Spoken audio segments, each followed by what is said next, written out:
गोस्वामी तुलसीदास जी ने रामचरितमानस में कहा है, बड़े भाग मानुष तन पावा, सुर दुर्लभ सब ग्रंथ गावा, साधन धाम मोक्ष कर द्वारा, पाय न जेहु पर लोक संवारा।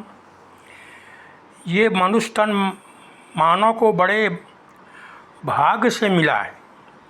इसके लिए सूर्य देवताओं को भी ये शरीर दुर्लभ है। ये सभी ग्रंथों ने गाया है।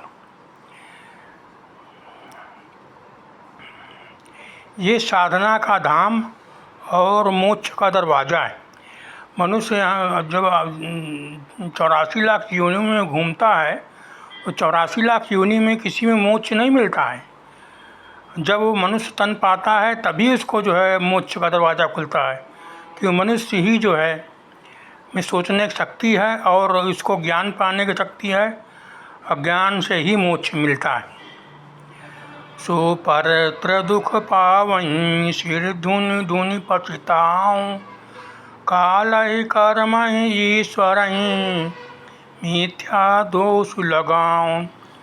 वो परलोक में दुख पाता है, अवसर पीट पीट कर पछताता है तथा अपना दोष ना समझकर काल पर, कर्म पर, ईश्वर पर मिथ्या दोष लगाता है। यही तन कर फल विषय न भाई, स्वर्ग स्वल्प अंत दुखदाई। इस शरीर का फल विषय भोग करना नहीं है। स्वर्ग भी अल्पकाल के लिए है, अंत में दुखदाई है। नर तनु पाय विषय मन दें, पलट सुधा ते सठ बिचलें। जो ये तन पाए के अब विषय भोगनाओं में मन लगाता है, वो तो ऐसा है कि अमृत छोड़ करके जो है विष लेना चाहता है। ये शरीर तो मिला है मोक्ष प्राप्त करने के लिए, जो लगातार अखंड अमृत है। अब उसको जो विषय भोग में जो हम लगा देंगे तो शरीर चला जाएगा, तब ये तो विष समान हो जाएगा।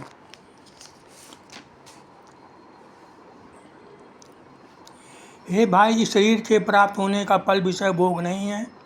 इस जगत के भोगों की क्या बात है। स्वर्ग का भोग बहुत थोड़ा है और अंत में दुख देने वाला है। अतः जो लोग मनुष्य रूप पाकर के विषयों में लगा लेते हैं, मूर्ख अमृत बदल कर विष ले लेते हैं। ताई कबहु भल कहें न कोई, गुंजाग्रह परसि मन खोई। आकर 4,84,00,000, जोनि भ्रमते यह जीव अविनाशी। जो पारसमण को खोकर बदले में गुंची ले लेता है, उसको कभी कोई भला बुद्धिमान नहीं कहता है। ये अविनाशी जीव अंधः स्वेदः जरायुज और उद्दिज 4 खानों और 84 लाख योनियों में चक्का लगाता रहता है। फिरत सदा माया कर प्रेरा, काल में कर्म स्वभाव गुण घेरा। कबहु करि करुणा नर देनी, देत ईशु बिन हेतु सनेन। माया की प्रेरणा से काल, कर्म, स्वभाव और गुण से घिरा हुआ इसके बस में सदा भटकता रहता है। बिना ही कारण स्नेह करने वाला ईश्वर कभी बिरले ही दया करके इस मनुष्य शरीर को देते हैं। नर तन भाव बारिद कहूँ बेरो, सनूख मरुत अनुग्रह मेरो। कर्णधार सदगुर दृढ़ नावा, दुर्लभ साध सुलभ कर पावा। ये मनुष्य का शरीर भाव सागर में तरने के लिए बेड़ा है। मेरी कृपा ही अनुकूल वायु है।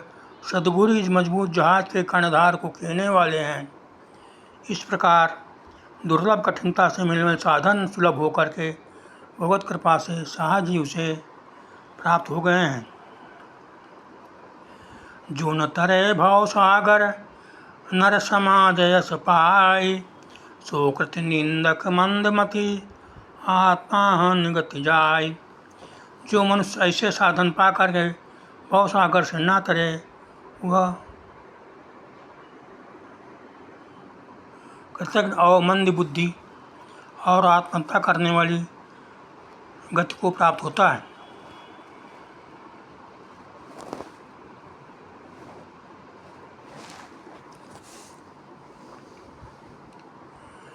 बड़े भाग मानुष तन पावा, सुर दुर्लभ सब ग्रंथ ही गावा।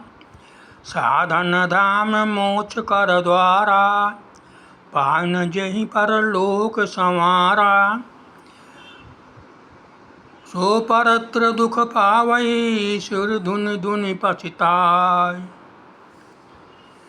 कालहि कर्महि ईश्वरहि, मिथ्या दोष लगाई। यही तन कर फल विषय न भाई, स्वर्गहु स्वल्प अंत दुखदाई। नर तनु पाय विषय मन देहि, पलट सुधा ते सत बिसलेहि। ताहि कबहु भल कहूँ न कोई, गुंजा ग्रह परस मन खोई। आकर 4,84,000, जोनि भ्रमत यह जीव अविनाशी। फिर सदा माया कर प्रेरा, काल कर्म स्वभाव गुण घेरा। कबहु कर करुणा नर देहि, देत ईसु बिनु हेतु सनेहि। नर तन भाव वर्ध कहूँ बेरो, सन्मुख मरुत अनुग्रह मेरो। करंधार सदगुरु दृढ़ नावा, दुर्लभ साध सुलभ कर पावा। जो न तरय भव सागर, नर समाज यस पाई। सो कृति निंदक मंद मति, आत्मा हन गति जाई।